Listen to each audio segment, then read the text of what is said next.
ใช้กับชีวิตประจำวันเพื่อให้เกิดความสุขนะอันนี้ก็เป็นหน้าที่ ของพระสงฆ์ในพระพุทธศาสนาที่มีหน้าที่ที่นำธรรมะมาบอกนะหลังจากศึกษาเราเรียนนะ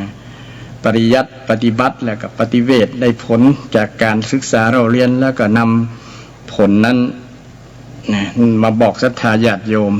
นะมาบอกศรัทธาญาติโยมเพื่อให้เกิดประโยชน์นะการบอกธรรมะก็เป็นบุญเป็นกุศลเช่นเดียวกันนะซึ่งแม้แต่การฟังเทศน์ฟังธรรมก็เป็นบุญเป็นกุศลเป็นมงคลชีวิตเนี่ยกาเลนะธรรมสวนังการฟังธรรมตามกาลเวลาที่เราสามารถที่จะฟังได้เดี๋ยวนี้รายการธรรมะก็มีทุกวันเกือบทุกเวลาทีเดียวนะตั้งแต่ปู้นะตั้งแต่ตี3ก็มีนะเลิกญาติโยมก็รับฟังได้มาสวดมนต์พร้อมกับครูบาอาจารย์ที่เปิ้นนำศรัทธาญาติโยมนะสวดมนต์ช่วง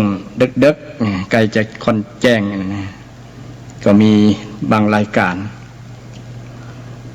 รก็นำศรัทธาญาติโยมนำการปฏิบัติบอกวิธีปฏิบัติภาวนาเจริญสมาธิจิตตภาวนาญาติโยมก็รับฟังตัดรายการต่างๆที่ศรัทธาญาติโยมได้ติดตามซึ่งก็เป็นมงคลชีวิตเป็นโอกาสดีเพียงแต่หมุนคลื่นเปิดวิทยุหมุนคลื่นตีมคลื่นของเกี่ยวกับรายการธรรมะบอกว่าจะเป็นคลื่น104ก็มี69 96ก็มี100ปลายก็มีหลายๆคลื่นที่เป็นคลื่นธรรมะที่ศรัทธาญาติโยมได้เลือกฟังกันได้เลือกฟังนะแม้แต่เลือกชมในที่รายการทีวีก็มีหันทั้งภาพได้ยินทั้งเสียงหันทั้งหน้าทั้งตาครูบาอาจารย์ที่แนะนำก็มีครบทุกสื่อนะครบทุกสื่อแม้แต่ในสื่อของมือถือนะใน YouTube ในอย่างก็มีหลากหลายเกี่ยวกับธรรมะนะก็เป็นโอกาสดีญาติโยมก็เลือกฟังได้ทุกเวลานะเพราะว่าย้อนหลังได้ แต่รายการนี้เป็นรายการสดญาติโยมอยากจะถามปัญหาเกี่ยวกับธรรมะเกี่ยวกับเรื่องต่างๆก็ได้นะถ้าตอบได้ก็จะตอบให้ศรัทธาญาติโยมถ้าตอบว่าได้ก็ติดค้างไว้ก่อนติดค้างไว้จะนำคำตอบจากที่ญาติโยมได้ถามก็มีความยินดีที่จะถามที่จะตอบธรรมะกับศรัทธาญาติโยมที่มีความสนใจบางครั้งมีความสงสัยเนาะเกี่ยวกับเรื่องธรรมะข้อนั้นข้อนี้อยากจะถามก็เรียนเชิญเจริญพรได้โดยเฉพาะคลื่นที่ศรัทธาญาติโยมกำลังฟังอยู่โดยโทรมา053-114-332 053-114-332 ก็โทรมาถามได้โดยเฉพาะช่วงนี้ก็เป็นช่วงที่สถานการณ์โรคภัยไข้เจ็บเนาะโรคโควิดหรือว่าโคโรนากลายพันธุ์มาเป็นโควิดนี่บางคนว่าบอกกลัวแล้วโควิดเนี่ยกลัวแต่เงินวิทย์อันจริงอันนี้ก็เป็นความจริงอยู่เนาะบางคนนี่ยังโควิดเข้ามาเนี่ยผลกระทบหลายๆอย่างผลกระทบไปเกือบทุกคนเนาะญาติโยมจนเป็นตีหวาดหวั่นพรั่นพรึงตก ตะลึงหวาดกลัวกันไปหมดเนี่ยทำให้มันมีผลกระทบอันที่จริงเดี๋ยวนี้ก็สถานการณ์ก็เริ่มคลี่คลายดีแล้วดูจากข่าวจากประเทศจีนเปิ้นก็ได้รายงานมีข่าวจากหนังสือสื่อซินหัวพูดมานะได้รายงานว่าเดี๋ยวนี้ทางประเทศจีนเปิ้นก็มีการจัดการบริหารเกี่ยวกับเรื่องจัดการกับเรื่องโรคไข้โรคโคโรนาหรือว่าโควิดเนี่ยได้เป็นผลอย่างดีเดี๋ยวนี้คนที่เป็นเนี่ยหายปิกบ้าน เดี๋ยวนี้ที่เขาทำสถิติว่าเดี๋ยวนี้มีคนติดที่มีสถิติคนติดเนี่ย100,000 กว่าคนเนี่ย110,000 กว่าคนแล้วก็หายไปแล้วหาย คือรักษาหายนะปิกบ้านปิกจองได้แล้วเนี่ย60,000 ปลายเกือบ 70,000นะคิดเป็นเปอร์เซ็นต์กับ80นะ100 คนเนี่ยเมื่อบ้านละ80เนี่ยก็มองในแง่ดีเขาก็เป็นนิมิตหมายที่ดีแล้วญาติโยมก็ไม่ต้องกลัวอย่างนะไม่ต้องกลัวอย่างแต่ว่ามันเป็นเพียงกระแสแต่เดี๋ยวนี้ไปโควิดไปอย่างไปแพร่ทั้งยุโรปที่มีความเย็นความหนาวมันโลกอันนี้มันชอบหนาวอย่างประเทศไทยเฮานี่บ่ค่อยแต่ใดนะบ่ค่อยเกิดเพราะว่ามันเป็นเมืองร้อนอากาศร้อนอากาศอุ่นเนี่ยโลกอันนี้มันกลัวมันก็จะหายไปก็เป็นสถิติดีๆขึ้นเนาะญาติโยมคนที่สูญเสียชีวิตไปก็คิดเป็นเปอร์เซ็นต์กับบ่นักแค่บ่กี่เปอร์เซ็นต์บ่กี่เปอร์เซ็นต์แต่มีสื่อที่เฮาเสพเช่นในเฟซในไลน์อย่างต่างๆในเอาไปกดพอบางครั้งก็เป็นอย่างเขาเฟกนิวเป็นข่าวที่ปลอมทำให้น่ากลัวหน้าอย่างต่างๆมันทำได้หมดเนาะญาติโยมฉะนั้นก็เป็นท่าทีที่เราเวลาสืบข่าวสืบสื่อต่างๆเนี่ยโดยเฉพาะสื่อทางโซเชียลทางโทรศัพท์มือถือเนี่ยเนาะมันบางครั้งเนี่ยมันมีความจริงมันมีความเท็จอยู่ในนั้นบางครั้งแทบเชื่อบ่ได้ก็มีเนี่ยดังนั้นเราต้องใช้วิจารณญาณในการเสพสื่อบางครั้งมันเป็นสื่อเพราะสื่อหลอกลวงทำให้เราวิตกกังวลเป็นทุกข์บ่ได้แต่สื่อจริงๆนั้น เราต้อง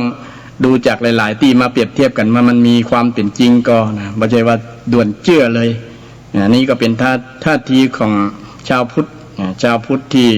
ได้ศึกษาในหลักของความเชื่อที่พระเจ้าได้สอนไว้ในกาลามสูตรว่าอย่าฟังเชื่อเด้อนะอย่าฟังเชื่อแต่คนเล่าคนได้ฟังคนนั้นได้คนนั้นเล่าว่าคนนี้ว่านะแม้แต่ตาหันที่คนสร้างสื่อมาเนี่ยเขาก็อย่าฟังเชื่อนะแต่ก็ดูไว้รู้ไว้ใช่ว่าเนี่ยรู้ไว้ก็พิจารณาหลายๆด้านหลายๆสื่อมาเปรียบเทียบกันถึงจะค่อยเชื่อได้ว่าโอ้มันมีมูลความจริงมันเป็นจริงเนี่ยต้องเทียบกันถ้าสื่อหลายๆสำนักหลายๆที่หลายๆแห่งว่าอย่างเดียวกันแสดงว่าอันนั้นเชื่อได้แต่ถ้ามันขัดแย้งกันบางสื่ออันนี้ปฏิเสธบางสื่อว่ามันเป็นอย่างนี้แน่ก็ต้องสงวนท่าทีในการดูในการชมพิจารณาญาณอย่าไปพึ่งหวั่นไหวในสิ่งที่มันเกิดขึ้นที่เราหันด้วยตาก็ตามเนี่ยนะหันด้วยตาได้สัมผัสด้วยตาเขาก็ตามแต่บางสิ่งบางอย่างมันทำขึ้นโดยที่คนสร้างมาบอกว่ามันเอาอย่างมันคือมันทำให้ภาพซ้อนอย่างภาพได้นะทำให้คนเสียคนก่อนนักเนี่ยเพราะสื่อมันเดี๋ยวนี้มันเก่งนะทำให้เป็นเรื่องเป็นราวเป็นดราม่าที่ว่านะดราม่าทำเป็นเรื่องเป็นราวทำให้เกิดขึ้นได้นะฉะนั้นท่าทีที่ตัวเฮาเนี่ยจะเสพสื่อนี่ก็ต้องระมัดระวังนะอย่าฟังเชื่อนะสำคัญที่สุดอย่าฟังเชื่อเพราะว่าเชื่อไปแล้วมันจะเป็นปัญหากับตัวเฮาเป็นความทุกข์ตัวเฮานั่นเองนะแต่เชื่อไปแล้วพุทธเจ้าถึงบอกว่าถ้าสิ่งอย่างที่เฮาฟังไปแล้วเฮาหันแล้วดูแล้วนะเสพแล้วถ้ามันบ่มีโทษมันบ่มีโทษบ่มีทุกข์เป็นไปเพื่อกุศลเป็นไปเพื่อความดีงามทำแล้วบ่ทุกข์ฟังแล้วบ่ทุกข์เนี่ยสิ่งนั้นแหละควรเสพควรเชื่อพุทธเจ้าก็ได้สอนเรื่องในการามสูตรเอาในฐานะเป็นชาวพุทธก็ควรนำหลักเนี่ยมายึดในการที่จะเสพสื่อเสพ สิ่งที่เราได้ฟังก็ดีได้ดูก็ดีนะอย่าเพิ่งเชื่อเนี่ยหลักเนี่ยเป็นหลักสำคัญเลยหลักความเชื่อเนี่ยแม้แต่ครูบาอาจารย์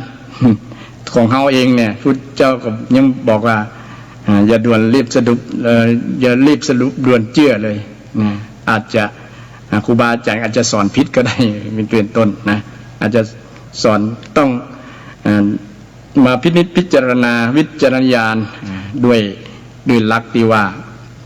มันฟังไปแล้วดูแล้วเสพข่าวแล้วมันเป็นทุกข์กับเฮาก็นี่เป็นท่าทีที่เฮาควรที่จะยึดหลักในส่วนนี้มันจะบ่ได้เป็นทุกข์บางคนหัน ข่าวหันอย่างแล้วก็นอนบ่หลับก็มีหรอเป็นวิตกกังวลเนาะวิตกกังวลโอ้น่ากลัวทั้งที่ในประเทศไทยของเราน่าคิดเป็นเปอร์เซ็นต์แล้วนะเดี๋ยวนี้มีคนที่ติดเชื้อตัวใด53นี่ก็53คนถ้าคิดเป็นเปอร์เซ็นต์มันบ่ถึงเปอร์เซ็นต์นะญาติโยมในเมืองไทยมีนะ60 กว่าล้านคนเนี่ยเนาะถ้าคิดเป็นเปอร์เซ็นต์เนี่ยมันน้อยมากนะถ้าคิดลักษณะเปอร์เซ็นต์แล้วก็บ่น่ากลัวเลยมันคนที่ติดนั้นนะเพิ่นก็มีโอกาสหาย 80% นะ 80-90% เนี่ยในประเทศไทยมีที่ตายแล้วก็แค่คนเดียวอย่างเป็นต้นนะก็บ่น่ากลัวอย่างแต่ว่าเนี่ยก็มองในแง่ดีว่าเอาบ่น่าวิตกกังวลอย่างแต่ว่าแต่ก็บ่ควรประมาทนะระมัดระวังไว้บางครั้งมันไอ้เชื้อนี่มันบ่มีตัวแต่มัน มันเข้ามาได้ง่ายอย่างเช่นเฮาไปใกล้ชิดกับคนที่อาจจะมีติดเนี่ยเนาะมีเชื้อไปสัมผัสกันไปใกล้ๆชิดกันนะไปสัมผัสไปกอดไปอย่างกันมีเป็นต้นเนาะก็เชื้อมันก็จะเข้าตั้งลมหายใจก็ตั้งน้ำมูกน้ำลายหมูเนี่ยเวลาเขาไอเอาจามเนี่ยเนาะมันก็จะมาตัวอย่างนั้นแต่ถ้าเขาอยู่ห่างกันไปสัมผัสกันแต่ว่าก็โอกาสมันจะติดก็ยากเพราะว่าเราระมัดระวังไว้อย่างเดี๋ยวนี้ก็มีบุคคลที่หาช่วงโอกาสที่สร้างความรวยให้กับตัวเก่าก็มีเนาะสิ่งที่ว่าสร้างบาปสร้างตราบาปไว้เช่นกักตุนหน้ากากกักตุนหน้ากากไว้ขายเอากำไรเนี่ยโดยบางครั้งก็กระพือข่าวหน้ากลัวหน้าอย่างประมาณนั้นนะให้คนทำหน้ากากเป็นช่องว่างให้กับคนที่ฉวยโอกาสนะคนที่กลัวนั้นนะจะได้ไปซ้อหาหน้ากากเดี๋ยวนี้ก็มีพิธีแก้นะเอาผ้าเอาอย่างต่างๆที่มันมีอย่างมีความหนามีการกรองอากาศได้ดีนี่แก้ปัญหาว่าต้องไปซื้อสักบาทก็ได้นะซักสะอาดไปต้มน้ำต้มยำทำให้ขอเทียมด้วยครับผมเรื่องนี้จะไปตกใจจนเกินเหตุผมว่านะครับผมครับมีสติมีแต่ว่ามีความระแวงระวังแต่ไม่ใช่กังวลจนเป็นโรคจิตไปตัวครับแม่นบางคนกินบ่ได้นอนบ่หลับเนี่ยเขามีอยู่นะครับเพราะว่ามันเดี๋ยวนี้ส่วนหนึ่งหมอมันก็ควบคุมได้อยู่ครับแต่ตื่นข่าวตื่นคนนี่มันน่ากลัวน่ากังวลคือใช้ชีวิตเป็นแบบปกตินะว่าเป็นปกตินะครับเนาะใช้ชีวิตปกติแต่เราก็ต้องถือสูตรของหมอดีที่สุดครับกินร้อนช้อนกลางผมก็ยังชื่นชมล้างมือเนี่ยครับหมู่อันคณะบริหารสูงด้านตังเชียงใหม่ที่ว่าบ่ยกเลิกประเพณีปีใหม่นะเนาะปีใหม่ก็ยังคงอยู่บางจังหวัดเนี่ยเพิ่นอาจจะตกใจกลัววิตกกังวลลงไปเลยสั่งงดอันนั้นงดอันนี้เนี่ยผมว่ามันกลัวเกินเนาะมันแต่เฮาบ่ใช่ว่าเฮาประมาทนะครับเฮาบ่ใช่ว่าเฮาบ่กลัวหรือท้าทายนะแต่เฮามีวิธีการจัดการหลายๆอย่างนะครับเนาะจัดการหลายๆอย่างหลายๆวิธีอย่างเช่นตัวเฮานี่ขอแข็งแรงไว้ก่อนนี่ครับมาเข้าไปที่เสี่ยงนะครับที่สุ่มเสี่ยงเกินไปบางทีบางครั้งนี่ถ้าเฮาไปประมาทหรือว่าเฮาไปคิดว่าไม่เห็นตัวนะครับคำเดียวถ้ามันเป็นขึ้นมามันจะมีคนนั่นแหละเห็นไหมครับแม่นครับมันจะย้ำทันทีเพราะฉะนั้นเราก็ต้องซ้ำเติมกันครับโดยเฉพาะอารมณ์เราอย่าไปหวั่นไหวจนเศร้าซึมแม่นบางคนเป็นโรคเศร้าซึมไปเลยนะครับครับแม่นกลัววิตกกังวลจนเศร้าซึมบอกกินก็บ่ได้นอนก็บ่หลับอันนี้ผมมีภาษีทั้งนั้นล่ะที่บ่ใช่ภาษีเด้ๆมันเป็นคำที่เฮาอู้กันตลอดเวลานะครับครับเข้าใจครับเรื่องกัมมุนาวัตติโลโกสารโลกทั้งหลายเป็นตามกรรมเนาะเกิดขึ้นตั้งอยู่แล้วก็ดับไปวันนี้เราก็ท่องไอ้พวกตรงนี้ระวังไว้ตัวแล้วก็ท่องไว้ตัวนะครับเพราะฉะนั้น ก่อนนิมนต์ครับนิมนต์ต่อผมมาแจมหมดเลยครับผมว่าเดี๋ยวจะกลัวกังวลเกิดขึ้นนักมาไว้เนาะครับนิมนต์เลยครับขอบคุณครับขอบพระคุณท่านอาจารย์พระครูประภัสขึ้นมาแจมมาความรู้กับศรัทธาญาติโยมมาเพิ่มมาเติมก็ในส่วนนี้ปรารถนาดีต่อศรัทธาญาติโยมบางคนอาจจะมีความกลัววิตกกังวลนักแต่ส่วนนักอาตมาคิดว่าส่วนหลายนะหลายเปอร์เซ็นต์ทีเดียวนะ90%ละที่บกลัวบ่ตกใจกวนล่ำไปมีวิจารณญาณในการที่จะเสพข่าวฟังข่าวดูข่าวดูไว้นะแล้วก็จะป้องกันได้ถูกต้องนะเพื่อเรียนรู้ว่าอันนี้มันมาจากสาเหตุนั้นยังนี่เป็นต้นเนาะมันเกิดได้จะได้มีอาการมันเป็นจะได้เห็นเนาะอาการของโรคเนี่ยมันมีอาการจะได้เอาก็เฮียนหูแต่หูแล้วก็จะได้ระมัดระวังเช่นคนอยู่ในครอบครัวมีอาการลักษณะนี้เช่นมีการเจ็บไข้มีวัดมีไอเกิน4 วันอย่างเป็นต้นนะวันที่5ยังบ่หายด้วยอย่างก็ต้องนำไปคือหมอได้ตรวจดูรายละเอียดนะหรือว่ามีความอาเจียนกินบ่ได้นะอันนี้เป็นอาการที่จะต้องไปตรวจในทันทีแต่ปกตินี่ไข้โดยทั่วไปแล้วมันจะสัก3 วัน 4 วันก็หายแล้วนะเข้าสู่ภาวะปกติแต่ถ้ามันไข้อันนี้มันจะยาวเลยนะเป็นเกินเดือนนะอาการมันจะมีเชื้อแบบนี้เนาะฉะนั้น ก็เฮาเฮียนรู้ไว้นะก็จะได้ป้องกันได้ถูกนะป้องกันได้ถูกนะแล้วก็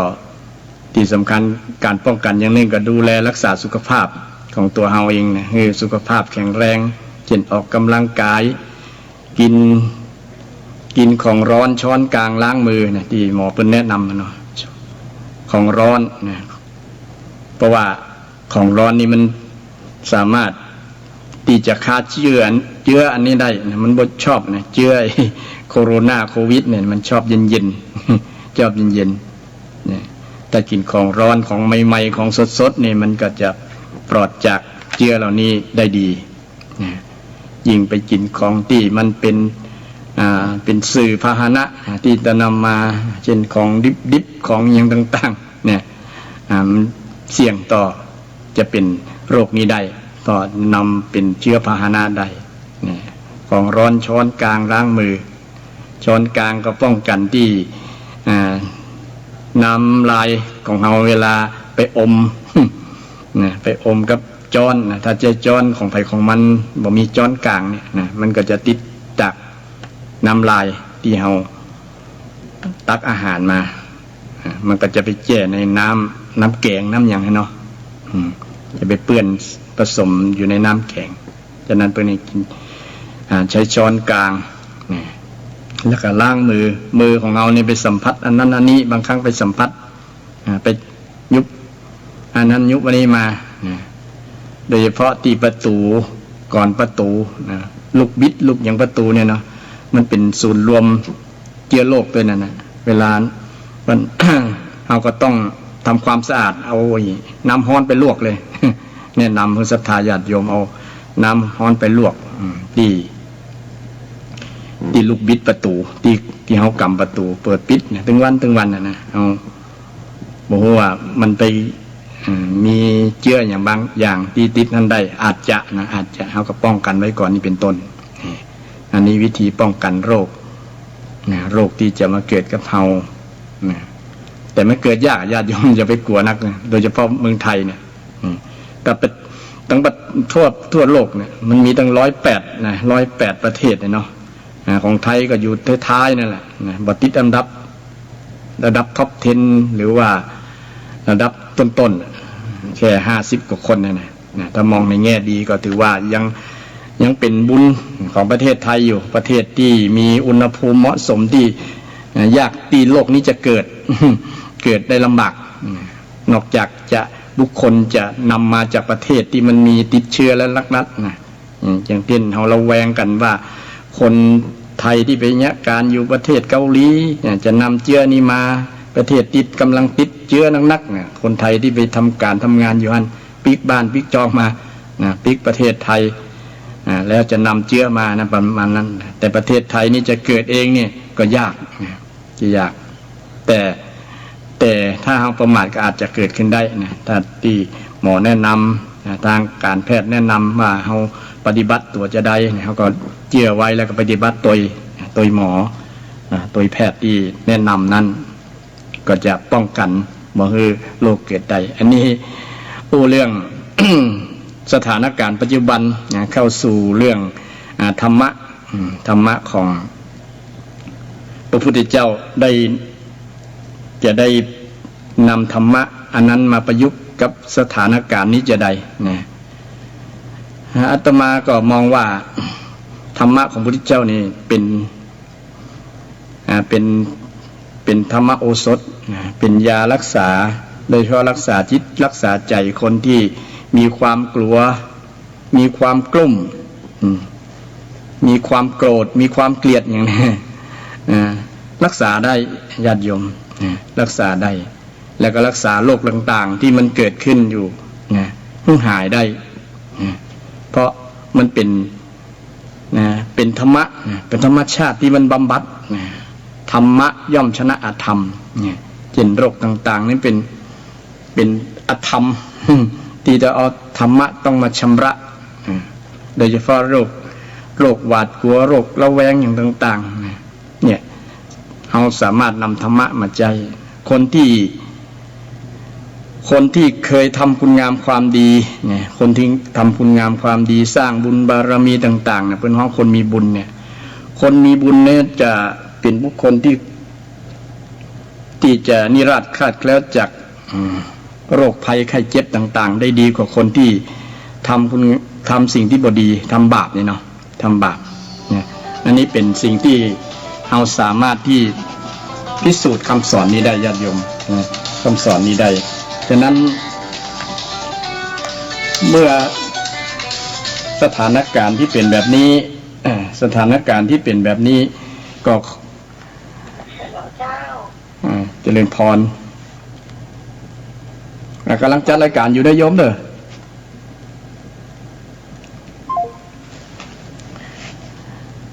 เมื่อเป็นสถานการณ์เราตกอยู่ในสถานการณ์ที่กำลังอยู่ในภาวะอันที่จริงมันก็มองอย่างหนึ่งก็ยังอยู่ไกลตัวให้ญาติโยมมองคนรอบข้างเนี่ยก็มีภัยเป็นก็บ่มีนะญาติโยมมันห่างแต่ก็เพื่อเป็นความ ป้องกันไว้นะโดยเฉพาะธรรมะของพระพุทธเจ้าเนี่ยป้องกัน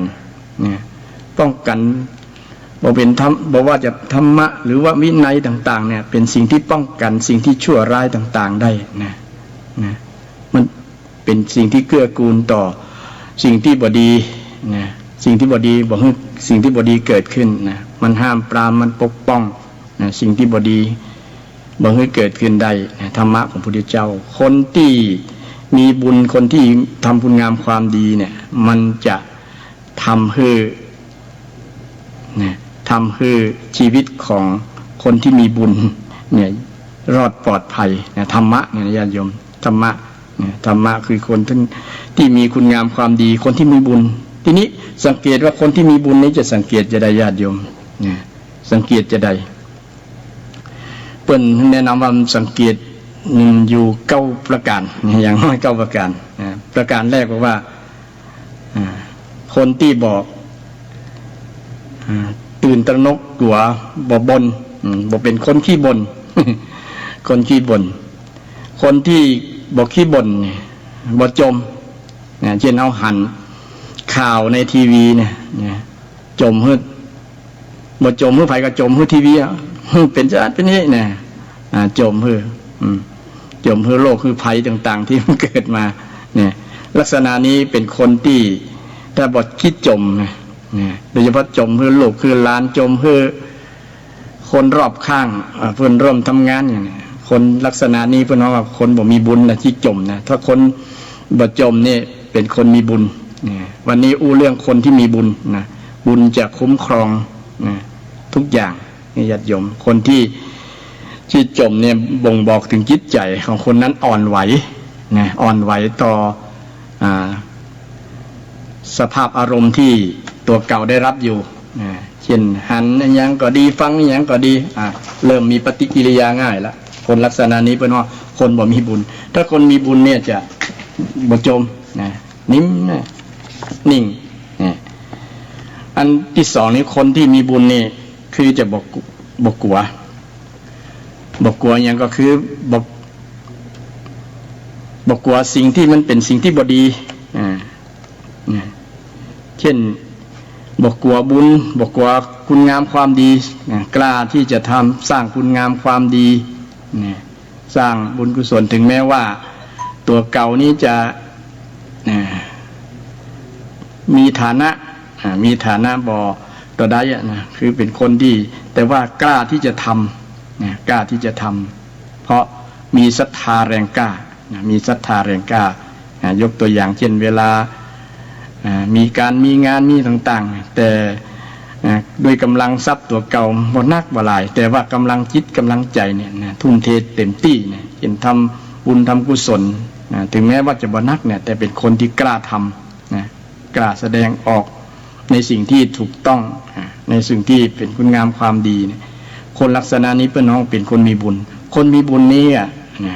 สิ่งว่าบุญรักษาบุญจะรักษาบ่ฮือได้น้ำบ่ไหลตกไฟบ่ไหม้นะตกน้ำบ่ไหลตกไฟกับบ่ไหม้คนที่มีบุญที่จะมีลักษณะเป็นคนที่บ่กลัวแต่กลัวอย่างหนึ่งคนที่บุญนะคือกลัวบาปกลัวบาปกลัวที่บอกกลัวบาปที่จะให้ผลมีทั้งความกลัวมีทั้งความละอายต่อการกระทำสิ่งที่บ่ดีอันอย่างที่บ่เหมาะบ่เปิงเช่นเป็นบาปเป็นอกุศลเนี่ยคนที่มีบุญเนี่ยจะกลัวแต่บ่กลัวที่จะทำบุญกับกล้าที่จะทำบุญกล้าที่จะทำบุญทำคุณงามความดีแต่กลัวที่จะทำบาปคนดีเนี่ยทำบาปยากแต่ทำบุญง่ายพระเจ้าได้สอนไว้เมื่อคนมีลักษณะเช่นนี้เขาก็สังเกตได้ว่าคนที่มีบอกกลัวต่อการทำคุณงามความดีนี่แหละคือคนที่มีบุญนี่ลักษณะอาการของสังเกตคนที่มีบุญในสถานะที่สภาวะที่ตกอยู่ในสถานะจะได้ก็ตามเนี่ยคนที่มีบุญเนี่ยจะรอดปลอดภัยนะอย่างที่คือสังเกตว่าคนที่มีบุญนี่คือจะบ่จม ไฟจมนะแสดงว่าคนนั้นเป็นคนบ่มีบุญนะเช่นครูบาอาจารย์บางรูปบางตนเนี่ยเพิ่นจะบ่จมเพิ่นนิ่มนะบ่จมให้ลูกศิษย์ลูกหานะครูบาอาจารย์บางคนแต่เพิ่นอบรมสั่งสอนบ่จมบ่ด่าการจมนี่คือการอาจจะประชดประชันหรือว่าเชิงด่านั่นน่ะเนาะด่าแจ้งอย่างประมาณนั้นบ่นแต่ถ้าในความปรารถนาดีของครูบาอาจารย์เพิ่นจะห้องมาจะอู้ดีๆมีเหตุมีผลนี่ลักษณะสั่งสอนอบรมเพิ่นจะชื่อว่าเป็นคนมีบุญเฮาเข้าไปใกล้แล้วเนี่ยรู้สึกอบอุ่นสบายจิตสบายใจเนี่ยคนมีบุญครูบาอาจารย์พระสงฆ์องค์เจ้าส่วนนักนั่นแหละเพิ่นจะบ่จมโดยเฉพาะพระที่เป็นผู้ปกครองสูงๆนะเพิ่นมีทั้งพระเดชพระคุณเนี่ยเพิ่นจะใจแค่พระคุณนะบ่ใจพระเดชนะบ่ใจบ่นจมอย่างต่างๆอันนี้บ่ได้กระทบกระทั่งไผญาติโยมแต่ว่าลักษณะคนที่มีบุญเพิ่นลักษณะนั้นนะว่าเพิ่นจะบ่จมข้อแรกข้อที่สองนี้จะบ่กลัวเพิ่นจะกล้าทำคุณงามความดีนะที่เป็นวีรบุรุษทุกอย่างสิ่งที่เป็นดีคุณงามความดีต่างๆเพิ่นกล้าทำนะเป็นวีระผู้กล้าอันที่สองนี้บ่ทำความชั่วอย่างที่ได้กล่าวนะคนที่มีบุญเนี่ยจะบอกทำความชั่วเลยนะคนมีบุญนี้ทำความชั่วได้ยากแต่ทำความดีทำบุญได้ง่ายทำง่ายอันยังที่มันดีเนี่ยทำง่ายเลยอย่างเช่น ครูบาอาจารย์พระสงฆ์องค์เจ้าบอกศรัทธาญาติโยมจะทำจะปลูกจะแปลงจะสร้างจะทำบุญอันนั้นบุญอันนี้บุญประจำปีบุญอันนั้นง่ายเลยญาติโยมบางคนง่ายทำแต่บางคนที่บ่มีบุญเนี่ยบอกจะได้กับอะไรเบานะหันซองขาวนี่สายหน้านี่ บอกกล้าทำเนี่ยหรือกลัวเลยนะกลัวซองขาวนี่เป็นต้นนะแต่ไปกล้าทำสิ่งที่มันเป็นความเดือดร้อนสร้างวีรกรรมทำให้เกิดความเดือดร้อนหลายๆอย่างเช่นลูกฆ่าแม่ปาดคอแม่นะญาติโยมฟังแล้วจะลดหดหูเนี่ยอันนี้คนทั่วไปก็ยังบอกกล้าแต่เป็นลูกแต้ๆนี่มันน่าจะลดหดหูสังเวชญาติโยมเนี่ยแทนที่จะกลัวเนี่ยกลับไปกล้าทำความชั่วที่บุคคลที่มีอุปการะคุณกับตัวเก่านะคือชีวิตกับตัวเก่าเนี่ยยังฆ่าได้นะคนลักษณะนี้นะเป็นคนที่คนที่บุมีบุญคนบาปนั่นเอง คนบาปเนี่ยคนบาปนี่บอกเจริญญาติโยมแต่คนบุญเนี่ยจะเจริญเนี่ย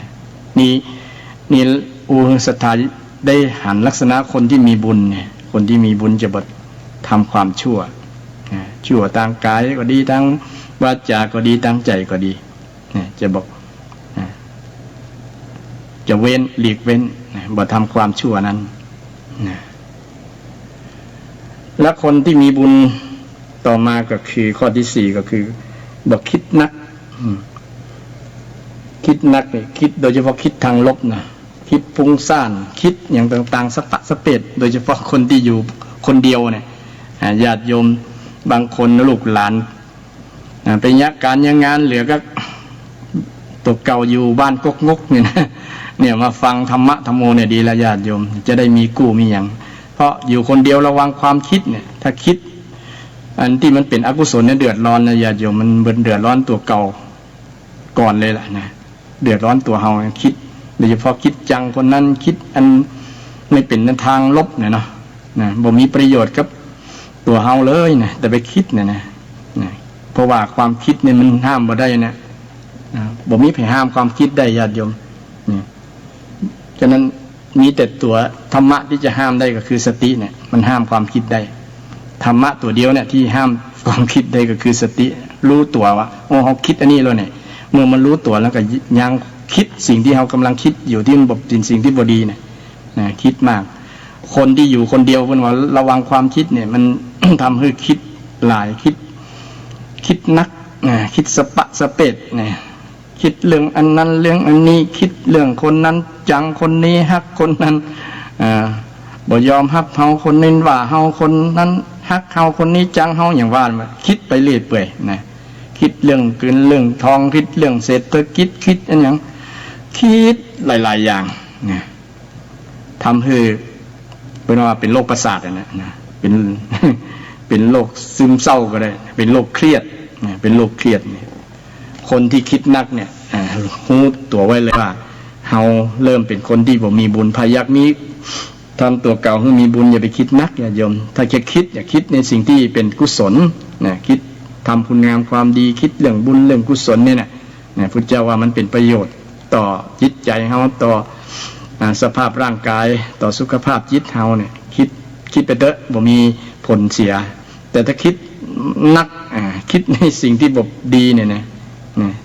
คิดในสิ่งที่บ่ดีมันเป็นผลเสียเป็นผลลบกับตัวเก่าเนี่ยอย่าไปคิดนะ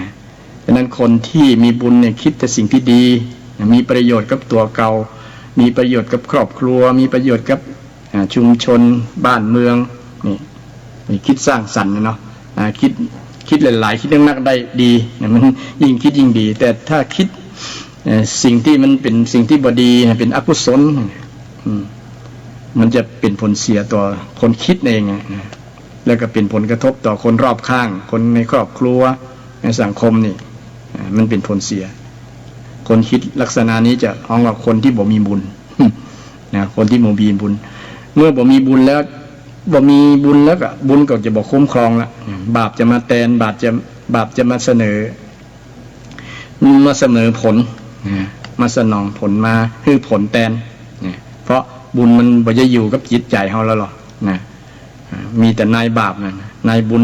ออกจากจิตจากใจเนี่ยเป็นแห่งแสดงหันลักษณะคนที่บ่มีบุญเป็นเพราะว่าคนที่คิดนักในทางที่บ่ดีวงเล็บในทางที่บ่ดีอกุศล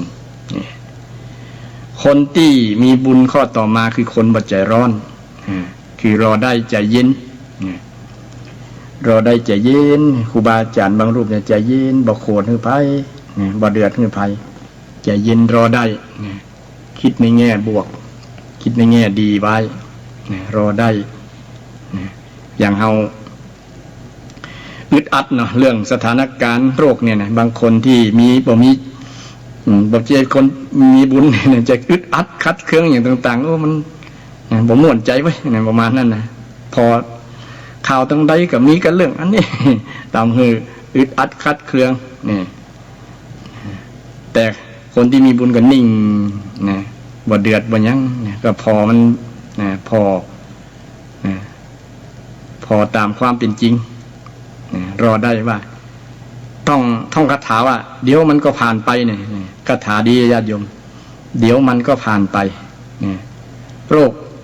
โคโรนาเนี่ยสักกรรมมันก็ผ่านไปอย่างที่มันเคยมามีเนาะสมัยก่อนมันเป็นโรคซาโรคอย่างต่างๆก็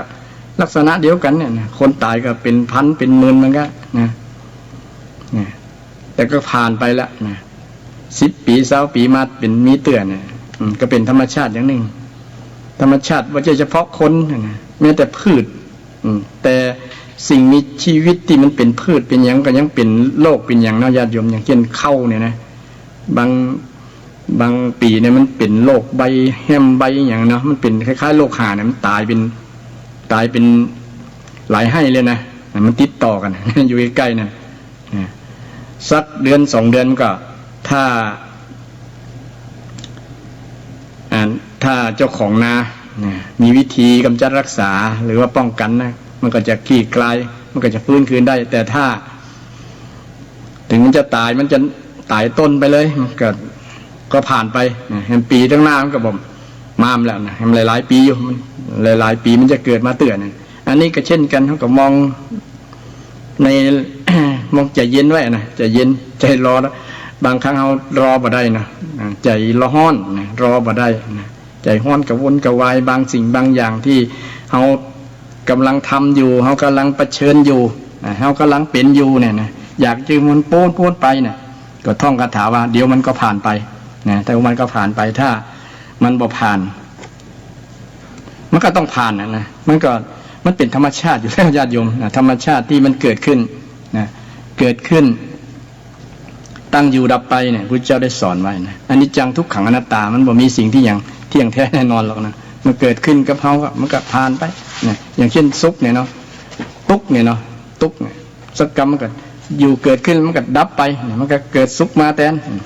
นะสุขดับมาเกิดขึ้นมันก็ตั้งอยู่ก็ดับไปมันเปลี่ยนกันเนี่ยนะมันเป็นธรรมจักรเป็นวัฏจักรวนเวียนเนี่ยนะ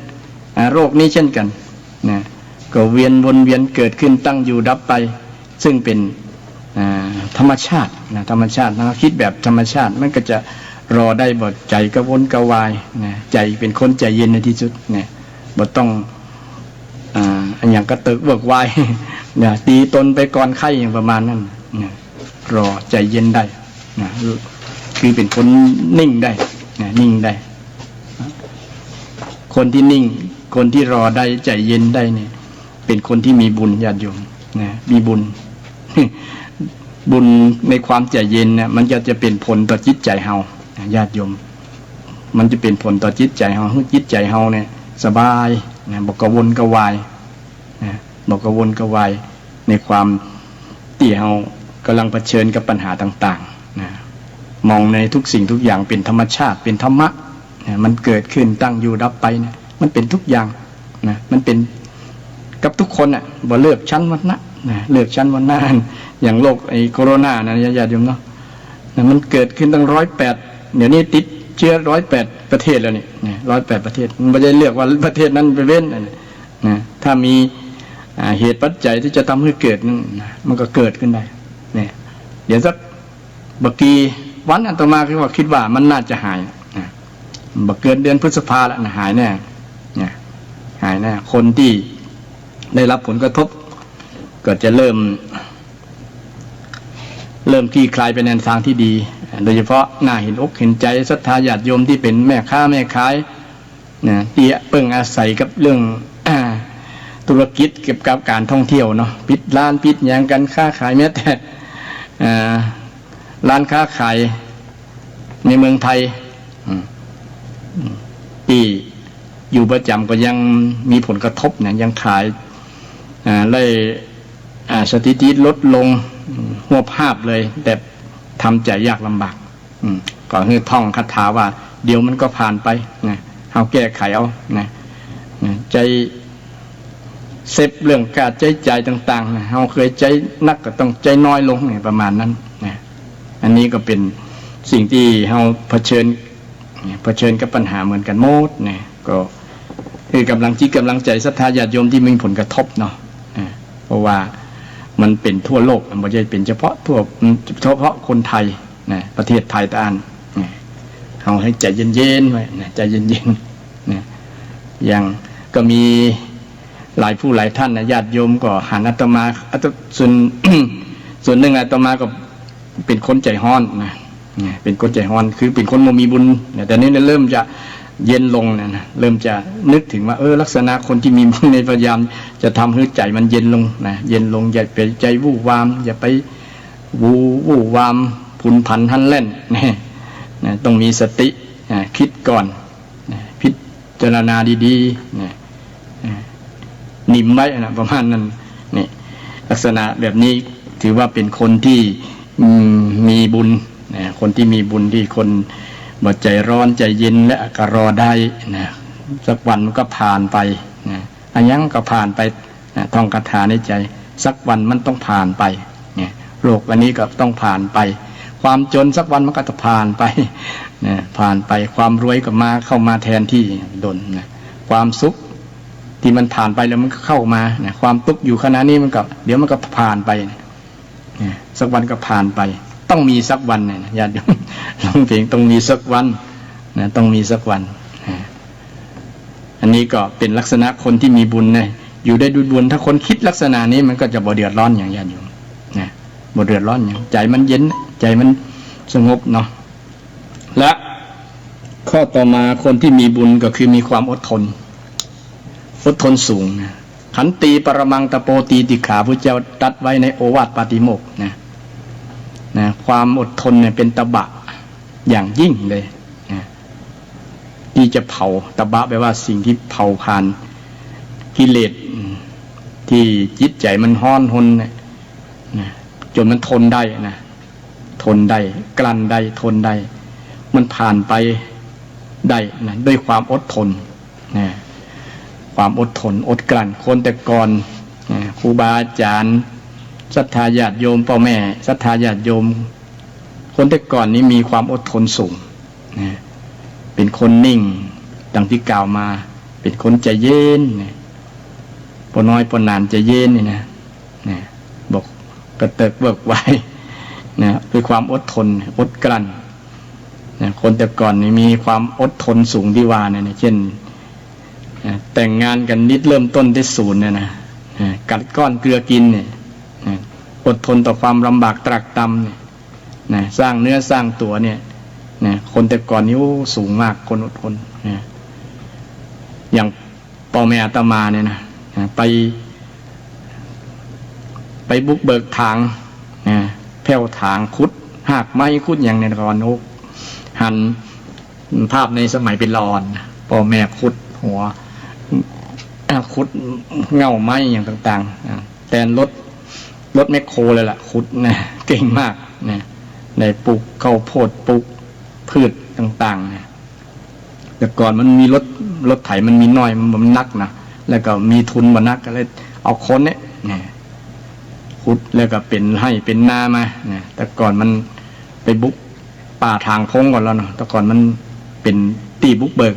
นะตียังบ่เตียนโร่งบ่มีบ่ทำง่ายเหมือนปัจจุบันนี้ต้องอาศัยความอดทนต่อความลำบากตรากตรำนะต่อเดินฟ้าอากาศนี่คนที่มีบุญนี่มีความอดทนนะคนที่มีบุญ อดทนเป็นมนต์ของผู้ชนะนะความอดทนเป็นมนต์ของผู้ชนะคนที่มีความอดทนได้นี่ถือว่าน่าภาคภูมิใจญาติโยมผัวเมียสามีภรรยาอยู่ด้วยกันเหมือนก็ด้วยความอดทนบางครั้งอยู่ด้วยกันเหมือนเขี้ยวกับฟัน เหมือนลิ้นกับฟันมันกระทบกันพ่องอาจจะทะเลาะเบาะแว้งกันพ่องพิษใจกันพ่องจะดูโอ๊ตเอาผ่านมาได้จนถือไม้เท้ายอดทองกระบองจะทุกข์ก็ด้วยความอดทนก็ถือว่ากู้นั้นเป็นคนกู้บุญกู้บุญด้วยความอดทนในญาติโยมธรรมะขันติธรรมเนี่ยเป็นธรรมะที่ทำให้คนมีบุญบุญเมื่อมีธรรมะข้อนี้แหละจะทำให้บุคคลนั้นได้ประสบผลสำเร็จต่างๆมากมายในการดำเนินชีวิตในการครองชีวิตอดทนต่อความลำบากอดทนต่อกรรมอูกรรมจ่าอดทนต่อกรรมอูกรรมจ่ากรรมอูกรรมจ่านี่มันเป็นสิ่งที่เสียดแทงยิ่งกว่าเอามีดมาทิ่มแทงในที่ร่างกายของเรามันเจ็บเมินอาวุธต่างๆมาทิ่มแทงร่างกายมันก็เจ็บอยู่แต่เจ็บบ่เมินสักบอกกี่วันมันรักษาแผลมันก็หายไปแต่หอกคือปากคือหอกแล้วมันทิ่มแทงคนแล้วเนี่ยมันเป็นแผลเป็นอยู่ในจิตในใจเนี่ยมันหายยากยิ่งคนถูกว่าแล้วเนี่ยคนถูกว่าแล้วบ่ถอนพิษบ่ถอนหอกออกจากแผลที่เขาว่าเขายังบ่ถอนออกจากจิตจากใจนะมันก็ยิ่งฝังอยู่ในเจ็บนึกถึงเมื่อใดก็เจ็บเมื่ออันคนแต่ก่อนมีความอดทนสูงถึงจะว่ากันก็บ่โคตรถือโคตรอยู่แต่ว่าบ่ถือสาหาความกันโกรธแล้วก็อภัยให้กันได้ถือว่าได้ความอดทนเนี่ยบ่บันดาลโทสะอดได้ที่จะบันดาลโทสะแสดงกิริยาอาการโต้ตอบจนทำร้ายกันบ่ถึงขนาดนั้นแต่เดี๋ยวนี้ผู้อย่างน้อยบ่ได้ประมาทกันว่ากันด่ากันมันกระทบกระทั่งมีผลต่อจิตใจคนต่อจิตใจคนแต่ถ้าคนมีบุญแล้วมันจะมองเป็นเรื่องของบ่ยึดมั่นถือมั่นในกรรมอู้ยิ่งคนที่มองลึกไปเห็นว่ามันบ่มีตัวเฮามันบ่มีอัตตาแล้วในตัวมันจะเอาไผ่มาโกรธเมื่อเขาบ่ได้ด่าเฮาถ้ามีเฮาในกรรมด่านั้นเฮาก็จะยึดมั่นถือมั่นว่าเป็นเฮามันก็เลยเกิดความโกรธถ้าทำลายอัตตาคือทำลายขันธ์ห้าเนี่ยคนนั้นก็จะละความโกรธไปได้ส่วนหนึ่งหลายทีเดียวล่ะถ้าละขันธ์ห้าได้คือละตัวตนตัวของเฮาบ่มีในขันธ์ห้าบ่มีในตัวเฮาก็ละในส่วนนี้ก็จะทำให้ขันติธรรมขันติธรรมความอดทนความอดทนของเฮาก็จะเกิดขึ้นในจิตในใจมันเป็นภูมิคุ้มกันอย่างดีฝึกมีในสมัยหนึ่งพระพุทธเจ้าถูกนางมาคันธิยาจ้างคนมาด่าพระอานนท์ฟังแล้วก็รับบ่ได้แต่ละคำอู้เนี่ยฟังแล้วมันเสียดแทงจิตเสียดแทงใจพระอานนท์รับบ่ได้ก็เลยถามพระองค์ยังจะอยู่ให้เขาด่ากันไปที่อื่นแต่มันฟังแล้วแบบม่วนจิตม่วนใจพระองค์ก็บอกว่าเขาจะไปไหนล่ะอานนท์ไปเมืองที่เขาบ่ด่านะครับถ้าเมืองนั้นเขาด่ายิ่งใหญ่ได้ก็ไปที่อื่นแฮมมันบ่มีที่สิ้นสุดอานนท์บ่มีที่สิ้นสุดคนจะด่าจะว่ามันเป็นโลกธรรมมันมีเหตุปัจจัย คนที่จะด่านั้นด่าบ่เกิน7 วันนั่นแหละเขาจะอยู่เนี่ยอยู่ต่อทดลองขันติธรรมทดลองจิตทดลองใจทดลองขันติธรรมว่าเขาจะมีปฏิกิริยาโต้ตอบอย่างประมาณนั้นนะแต่เขามีปฏิกิริยาโต้ตอบแสดงว่าเขาบรรลุธรรมถึงขั้นเป็นพระอรหันต์นะประมาณนั้นพระอานนท์ก็เลยยอมมาใครที่อดทนได้คนนั้นเป็นคนมีบุญนะญาติโยมโดยเฉพาะอดทนต่อคำด่าคำถ้ามันเป็นอย่างเขาว่าเนี่ยเขาก็ไม่ต้องเดือดร้อนนะถ้าเป็นอย่างเปิ้นว่าเขาก็ต้องปรับปรุงตัวเก่าเนาะปรับปรุงตัวเก่ามันคนที่ว่าเขามันมีมูลเหตุแล้วเปิ้นถึงว่าเราก็ปรับปรุงตัวเราบางครั้งเนี่ยเราต้องปรับตัวเขาเข้ากับสิ่งที่เขาว่าถ้ามันเป็นจริงปรับว่าที่เขาด่านั้นเพราะเหตุนี้เนาะเขาจะไปอย่าไปสร้างเหตุให้เปิ้นด่าอย่างนี้สาเหตุที่เปิ้นด่ามันต้องมีเหตุต้องมีเหตุอย่างนางนาคันธิยาเก็บใจผูกอาฆาตพระเจ้านะที่พระเจ้าไปดูถูกดูแคลนนางที่ว่าแม้แต่รอยเท้าแม้แต่ประสาทชาวบ้านแม้แต่ตีนเขายังบ่อยากไปถูกต้องเธอเลยนะร่างกายเธอเต็มไปด้วยมูดและกรีดเนี่ยนะพระเจ้าคือเป็นคำที่จะทำให้พราหมณ์ผู้เป็นพ่อเป็นแม่นั้นได้บรรลุธรรมพระเจ้ามองถึงผลประโยชน์ท่านบ่มองว่านางนาคันธิยาจะโคตรบ่มองว่านางคันธิยาโคตรเพราะเป็นอย่างเพราะว่าฮู้แล้วว่านางจะโคตรแต่เพื่อผลมรรคผลของพ่อแม่ของนางนาคันธิยา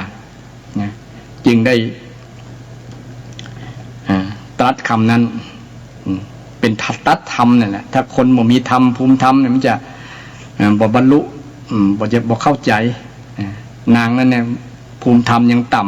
ำยังมีอัตตาสูงภูมิธรรมบ่ถึงก็เลยผูกโคตรผูกอาฆาตเลยจ้างคนมาด่าคือสร้างเวรสร้างกรรมผูกเวรผูกกรรมกับพระพุทธเจ้าไว้ว่าตราบใดที่ยังมีชีวิตอยู่จะขอล้างแค้นชำระแค้นให้สมแก่ใจประมาณนั้นแต่สุดท้ายของนางก็ได้รับผลของการกระทำของนางแบบที่ว่าศรัทธาเคยได้ยินได้ทราบแล้วเนาะวาระสุดท้ายของนางก็ได้รับผลกระทำของนางอย่างที่ว่าน่าสลดหดหู่แทนคนอดทนต่อกรรมกรรมจานี่เป็นคนที่มีบุญมีบุญอดทนได้ภัยที่อดทนได้กับพวกภาคภูมิใจญาติโยมไพดาแล้วนะเป็นมีกรรมตั้งเหนือเป็นห้องไหว้ได้50สาวน้อยด่าบ่เจ็บใจกันถ้าคนอายุ50ไปแล้วสาวน้อย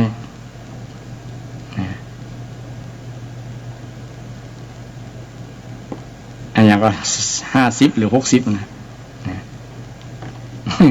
ต่อมาก็พอลืมไปแล้วนะ10 ปีอาบน้ำบ่หนาว20 ปีเอาสาวบ่ใกล้30 ปีบ่นายสงสาร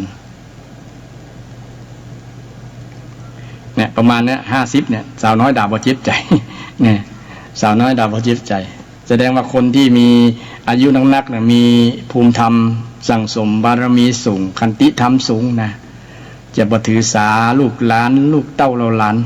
แต่บางคนมีอายุ70-80ไปแล้วก็ยังมาว่ามาจมให้กับลูกหลานเป็นคนที่บ่มีบุญญาติโยมก็สังเกตตัวเก่าว่าเฮาจะจมให้ลูกให้หลานเนาะจะว่าให้ลูกให้หลานก็จะจมให้ละอ่อนก็ละอ่อนก็แสดงว่าเขายังมีภูมิธรรมบ่สูงเท่าเฮาแต่เฮาไปโต้ตอบไปว่าเพิ่นแสดงว่าภูมิธรรมเฮาต่ำกว่าลูกกว่าหลานเฮาบ่มีบุญเหมือนลูกเหมือนหลานลูกหลานฟังพ่อแม่จมพ่อแม่ด่าแล้วก็บ่จมตอบภูมิใจด้วยลูกหลานว่าคนนั้นเป็นคนมีบุญลูกหลานมีบุญมีภูมิคุ้มกันถ้าไปโต้ตอบพ่อตอบแม่อย่างหลายๆคนพ่อแม่ว่าแล้วก็ถึงกันฆ่าพ่อฆ่าแม่ตอบอันนี้เป็นลูกเนรคุณทรพีบ่ฮู้บุญคุณพ่อแม่แต่ที่จะมองว่า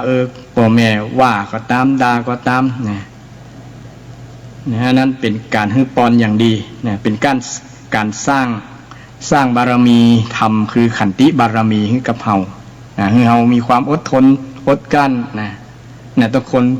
ต้องควรขอบคุณพ่อแม่นะหรือว่าผู้รักผู้ใหญ่ที่ท่านได้ว่าได้อย่างนะเฮาของเฮาว่าเฮาที่บางครั้งเฮาอาจเจอกับปัญหาแบบนี้นะเฮาก็ควรสร้างภูมิคุ้มกันด้วยขันติธรรมนะเฮาจึงเป็นคนมีบุญถ้าคนอดทนได้เนี่ยมันโดยธรรมชาติแล้วนะมันก็จะสร้างปัญหาให้เกิดขึ้นกับตัวเฮาล่ะนะเพราะว่าบ่มีผลกระทบกับจิตกับใจเฮาเลยนะฟังแล้วก็เหมือนเสียงมันกระทบหูบ่ได้เปรียบเมื่อว่าเสียงมันก็เป็นเสียงนะเป็นเดซิเบลตาอันตัวนี้มันกระทบเนี่ยแต่ถ้ามันไปยึดว่าด่าว่าเฮาแล้วเนี่ยมันมีเฮาเข้ามาในจิตในใจนะมันโทสะมันเริ่มจะโคลนละนะมันเริ่มจะเกิดละหน้าดำหน้าแดงขึ้นมามันบ้าเฮาเลยถ้ามองว่ามันเป็นเสียงนะพิจารณาดีๆแล้วเนี่ยถึงขั้นนี้แสดงว่าเฮาภูมิธรรมสูงเป็นคนมีขันติต่อกรรมผู้คนนะคำด่าคนคำว่าคนเนี่ยมันมีพ้นกับยังคนที่บางคนนี่ถูกว่าถูกอย่างนิ่งยิ้มได้เนี่ยญาติโยมแสดงว่าคนนั้นมีภูมิธรรมสูงเป็นคนมีบุญเนอะญาติโยมเนี่ยมีคนมีบุญบ่ได้ถือสานะแต่ต้องนิ่งจริงๆนะไม่ใช่ว่ายิ้มได้แต่ว่าใจเดือดร้อนมึงเมื่อใดเจ้าคืนแสดงว่ายิ่งร้ายใหญ่เลยเก็บกดนะเก็บกดบทแสดงโต้ตอบในชั่วขณะนั้นแต่ว่าไปจองล้างจองเวรไปไว้เวรไว้อย่างนางมาคันธยาเนี่ยแสดงว่าหายกว่านางคันธยาเหมือนกันนางมาคันธยาละนะมาคันธยาเนี่ยเก็บกดไปมึงเนี่ยนะเมื่อใดจะหาช่องหาเวลาหาโอกาสจะเอามาชำระแค้นประมาณนั้นนะยิ่งลายเลยญาติโยมยิ่งลายเลยแต่ถ้าเอายิ้มได้บ่หวั่นไหวในกรรมเนี่ยถือว่าสร้างความอดทนให้กับตัวเฮาจะภูมิใจว่าเฮาเป็นคนมีบุญเป็นคนมีบุญอันต่อมาก็สงบได้สงบจิตสงบใจนิ่งคนมีบุญนี่จะสงบบอกก้อยมีปฏิกิริยาโต้ตอบยังเงียบสงบเย็นสบายอย่างครูบาอาจารย์พระสงฆ์องค์เจ้าร้ายรูปหลายตนเปิ้นสงบสงเงียมเปิ้นบ่มีปฏิกิริยาโต้ตอบญาติโยมจะชื่นชมยินดีญาติโยมจะว่าจะยังกันยิ้มได้เงียบสงบเป็นลักษณ์คือศรัทธาญาติโยมญาติโยมก็ได้บุญได้กุศลกับครูบาอาจารย์รูปนั้นนี่เป็นลักษณะของคนมีบุญว่าสงบได้สงบได้ใจเย็นแจมตัวครับผมนิมนต์ครับมีเป็นไรบอกอันเปิดสายได้ก็ครับพี่บอกได้ครับเปิดเบอร์อย่างครับเบอร์0531143332นะ0531143332นะครับเนาะครับโยมจะแจมหรือว่ามาแสดงความสนทนาทำตัวก่อนเรียนเชิญเจริญพรได้เด้อ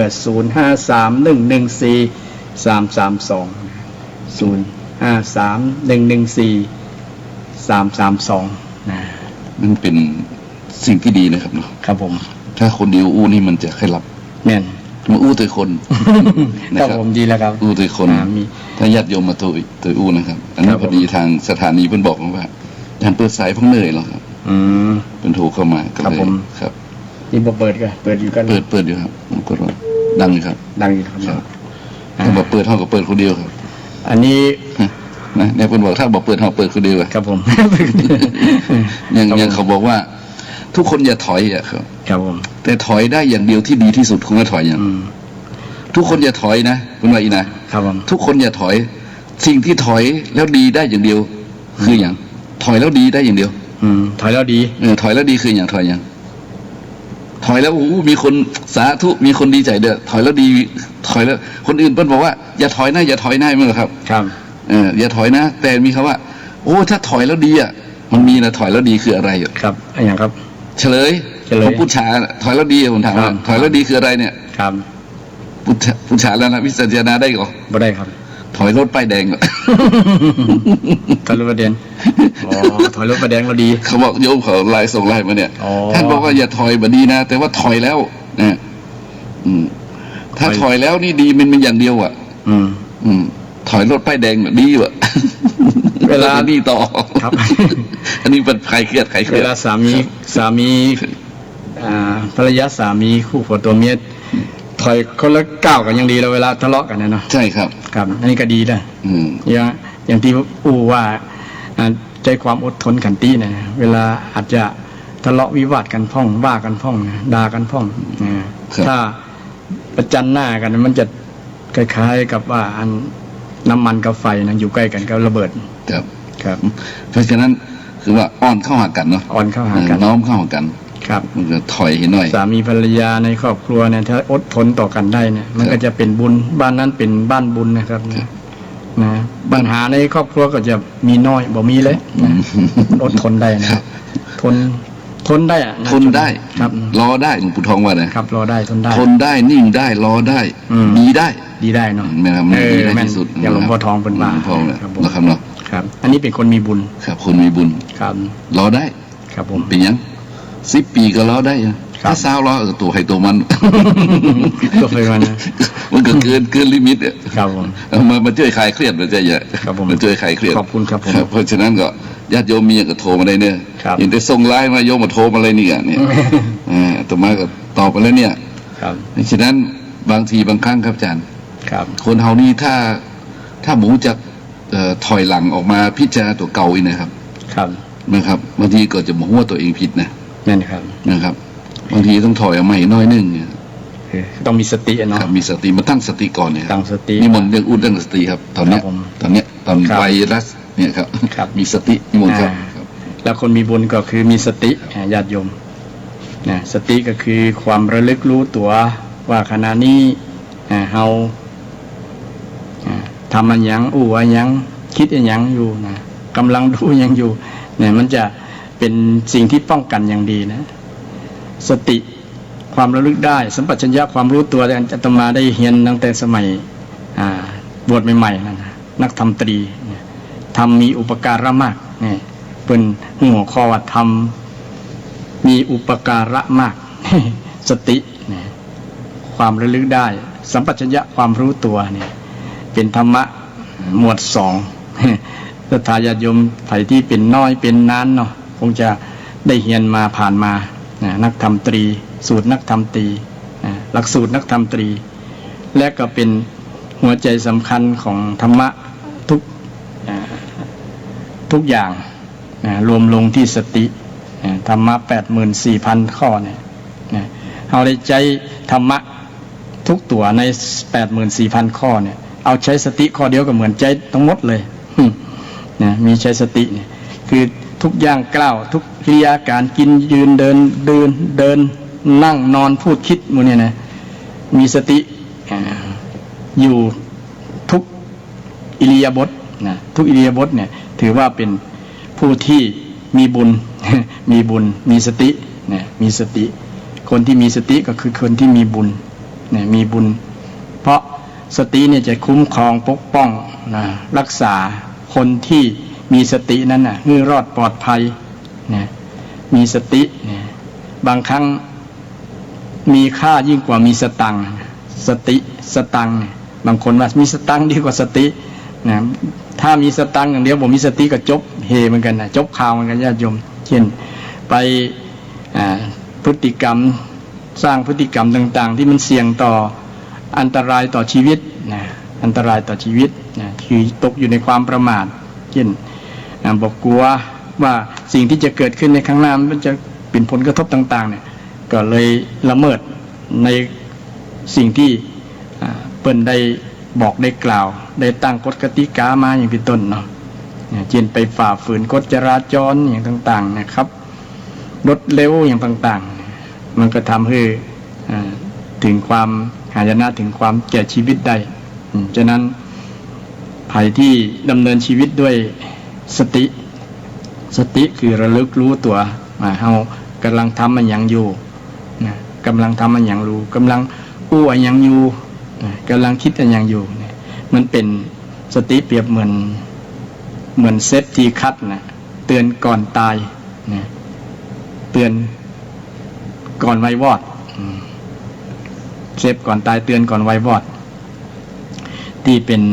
คล้ายๆเบรกรถถ้าเอาเบรกตันนี่อุบัติเหตุก็จะบ่เกิดขึ้นรถถ้ามาด้วยความเร็วสูงหรือว่าเบรกอย่างดีมันก็จะป้องกันอุบัติเหตุหลายๆอย่างได้สติก็เหมือนกันมันเป็นเบรกบ่ให้เกิดอุบัติเหตุในชีวิตของเราเป็นเบรกป้องกันไว้บ่ให้เกิดสิ่งที่บ่คาดฝันเกิดขึ้นในชีวิตของเราเพราะมีสติครอบคลุมในการดำเนินชีวิตเช่นปัจจุบันสถานการณ์ปัจจุบันเนี่ยเขาก็ดำเนินชีวิตไปตามเนี่ยเอาสติเป็นที่ตั้งสติเป็นตั้งถ้านักปฏิบัติธรรมก็คงจะรู้ดีความละเอียดเกี่ยวกับการเจริญสติเนาะเช่นมีคำว่าอานาปานสติอย่างพุทธิแล้วได้นำเรื่องอานาปานสติสูตรนี่มาศรัทธาญาติโยมว่ามันเป็นสูตรที่เป็นประโยชน์กับชีวิตของเราเราหายใจเราก็หู้เป็นความละเอียดอ่อนนึกถึงลมหายใจระลึกนึกถึงลมหายใจระลึกถึงทุกอิริยาบถบอกว่าจะกินยืนเดินนั่งนอนกินดื่มทำพูดคิดยืนเดินนั่งนอนกินดื่มทำพูดคิดทุกอย่างต้องมีสติควบคุมดูแลป้องกันสติเอาบ่ใจว่าไปบังคับสติให้ควบคุมสติมันควบคุมคนเดียวเพราะว่าจิตของคนเฮาเนี่ยมันบ่มีอย่างควบคุมควบคุมมันบ่ได้เฮาลองไปสั่งใจสั่งบ่ได้นะญาติโยมต้องสติการสั่งเบรกบ่ใช่เฮาว่าอย่าเนอะไปสั่งมันไอตัวสตินี่สั่งบ่ใช่เฮาสั่งเฮานี่สั่งมันบ่ได้สั่งใจเนี่ยมันเป็นอนัตตาไงมันถึงสั่งบ่ได้ไงสั่งอย่าคิดอย่างนั้นสั่งบ่ได้นะญาติโยมมันเป็นอนัตตามันบ่ใช่มีตัวที่จะบังคับได้จะไปสนทภายมันว่ามันต้องนี่นะนี่นะบ่ได้สนทภายใจใจเฮาจะมันอยู่กับนั้นนี่ต้องอาศัยธรรมะคือตัวสติเนี่ยมันไปบังคับคนเดียวมันจัดสรรมันไปจัดการเองจัดการพฤติกรรมที่จิตใจมันมีอยู่จิตใจมันเป็นอยู่มีอยู่คือเป็นตามนั้นลักษณะของคนที่มีสติก็คือคนที่มีความระลึกรู้ตัวทั่วพร้อมรู้ตัวทั่วพร้อมเป็นคนที่ฝึกบ่อยๆก็จะหู้ดีนะบอกว่าอิริยาบถเคลื่อนคลายย้ายไปทางใดก็รู้ตัวเสมอรู้ตัวทั่วพร้อมเสมอคนที่มีความรู้ตัวทั่วพร้อมเสมอเนี่ยความผิดพลาดก็จะบ่มีในชีวิตเพราะว่าจะการแสดงพฤติกรรมออกมาก็ออกมาแบบมีสติพูดจาก็พูดจาแบบมีสติว่ากำลังยังอยู่อย่างธรรมากำลังธรรมะเรื่องลักษณะของคนมีบุญญาติโยมได้ฟังกันว่าคนมีบุญมีลักษณะจะใดและคนมีบุญข้อสุดท้ายคือรู้จักปล่อยวางรู้จักปล่อยรู้จักวางปล่อยวางความคิดต่างๆที่มันคิดมันแล้วมันนักยึดนักใจหรือว่าภาระต่างๆอุปมาประไมยเหมือนเฮาแบกอย่างสักอย่างญาติโยมถ้าแบกมันมันก็จะนักมันรับบ่ไหวร่างกายมันจะทำให้มันปวดมันเมื่อยเช่นเฮาหาบสิ่งที่นักบ่าเฮาก็จะได้รับน้ำหนักร่างกายตัวของเราจะรับน้ำหนักเพิ่มแรงดึงดูดของโลกดึงมาให้เอาแบกไปเหมือนกับทำให้เกิดเพราะว่าเวทนาความรู้สึกมันปวดมันเมื่อยมันเจ็บก็จะต้องวางเมื่อวางแล้วก็รู้สึกว่าโล่งสบายได้พักแล้วประมาณนั้นพอหายเหนื่อยแล้วก็แบกต่ออย่างคนยกตัวอย่างคนที่ลูกหาบเนาะเช่นหาบขึ้นดอยอย่างที่เป็นมีรับจ้างลูกมีลูกหาบรับจ้างหาบแบกคนขึ้นหามคนขึ้นดอยอย่างตั้งเพชรบูรณ์นะ หรือว่าดอยที่ทางพม่าพระธาตุอินแขวนเนี่ยเปิ้นรับจ้างเปิ้นที่แรกก็คงนักสาหัสเพราะว่าเปิ้นต้องเป็นคนใหม่นะถ้าฝึกไปเรื่อยๆช่วยความอดทนเช่นเดียวกันถึงจะผ่านได้แต่ถึงกระนั้นก็ต้องวางมันระยะทางมันยาวถ้าบอกวางมันก็บ่ไหวมันเหนื่อยเนี่ยมันเหนื่อยต้องวางต้องวางถ้าบ่วางมันก็ร่างกายบ่ได้ละนะมันจะเจ็บจะบ่ามันก็จะไหม้ละนะขาแข้งขามันก็อ่อนไปหมดมันก็บ่ไหวมันก็จะต้องวางต้องพักก่อนอันนี้ยกตัวอย่างที่เป็นรูปธรรมให้ศรัทธาญาติโยมได้หันว่าการปล่อยวางเนี่ยเป็นลักษณะของคนที่มีบุญใจของเราเช่นกันถ้าใจคิดสิ่งที่มันนักใจมันคิดนักแล้วนะโดยเฉพาะคิดสิ่งที่บดีนะเรื่องราวที่มันนักอกนักใจถ้าเราวางไปเก็บไว้นะมันจะนักเมื่อนักแล้วมันก็ทำลายจิตใจของเรานะจิตใจของเราก็จะอ่อนเพลียสุขภาพจิตก็อ่อนไปหมดนะเพราะว่าถูกภาระจากความคิดที่มันเก็บกดอยู่ในคิดในใจนะมันเป๊กใจเขานะมันนั้นทับจิตทับใจเขาอยู่นะถ้าเขาบอกวางไว้นะความคิดต่างๆที่มันทำให้ร่างจิตใจของเขามันนักนะถ้าเขาวางไว้มันก็จะโล่งสบายเบาสบายเช่นความโกรธกันเนี่ยนะความเข้าใจกันเนี่ยถ้าเขามันเป็นความนักใจนะเขามาแบกไว้นะเช่นความอาฆาตพยาบาทต่างๆมันมาแบกไว้เนี่ยเขาถ้าบอกวางไว้แหละมันจะทำให้ใจของเขาเนี่ยนะมันทำให้ได้รับความทรมานนะแล้วก็จะเป็นผลทำให้จิตใจมันคิดอกุศลเกิดขึ้นเนี่ยนะจะเอาหาทางที่จะระบายต่อสิ่งที่จิตใจมันนักภาระพันนักอยู่นั่นนะทำให้ใจมันจะระเบิดนะเมื่อระเบิดแล้วก็เป็นผลเสียต่อจิตใจเขายังบอกพอเป็นผลต่อคนที่อยู่รอบข้างคนที่เขาไปแบกเรื่องราวต่างๆกับเขานั้นทำให้เป็นผลเสียฉะนั้นถ้าไผ่วางได้ไผ่วางได้จิตใจเขาวางได้มันก็สบายสบายเบาสบายเบายิ่งกว่าการวางภาระที่เป็นรูปธรรมที่ทางกายที่ได้อุปมาไว้วันนี้เวลาหมดแล้วเนาะได้เกือบหมดแล้วพอดีเลยครับพอดีเป็นย่อนท้องช้างนิมนต์อาจารย์ครับปิดรายการอย่างใดก็ขออนุโมทนาขอบคุณนะครับทางสถานีนะครับแล้วก็ขอบคุณกับท่านพระครูนะครับครับนี่เราขอเข้าตรงนี้นะครับพระครูอวยพรให้ญาติโยมเลยครับอวยได้เลยครับอวยพรได้เลยครับครับก็ขออวยพรศรัทธาญาติโยมเพื่อเป็นคนมีบุญนะญาติโยมเนี่ยที่อาตมาได้นำลักษณะของคนมีบุญนำมาเล่าศรัทธาญาติโยมฟังลองสังเกตดูว่ามันเป็นอย่างที่ได้เล่ามาก่อนนะอันนี้ก็อ้างอิงกับธรรมะของพระพุทธเจ้าบางข้อบางอย่างที่นำมาเล่าในวันนี้นะว่าคนมีบุญลักษณะที่กล่าวมาก็ขอให้ศรัทธาญาติโยมเอาลักษณะนี้ไปประยุกต์ใช้ในสถานการณ์ที่กำลังโรคโคโรนากำลังเกิดขึ้นนะเพื่อให้พ้นสภาวะสถานการณ์ที่มันกำลังตึงเครียดกำลังระบาดเนี่ยนะมันเป็นประโยชน์ต่อชีวิตของเราขอเจริญพรครับขอบคุณกับท่านพระครูสิริอมรพิรัตน์นะครับวันนี้ขอนำรายการจากญาติโยมกันเนาะวันพุธหน้าเจอกันไหมนะขอเจริญสุขเจริญพร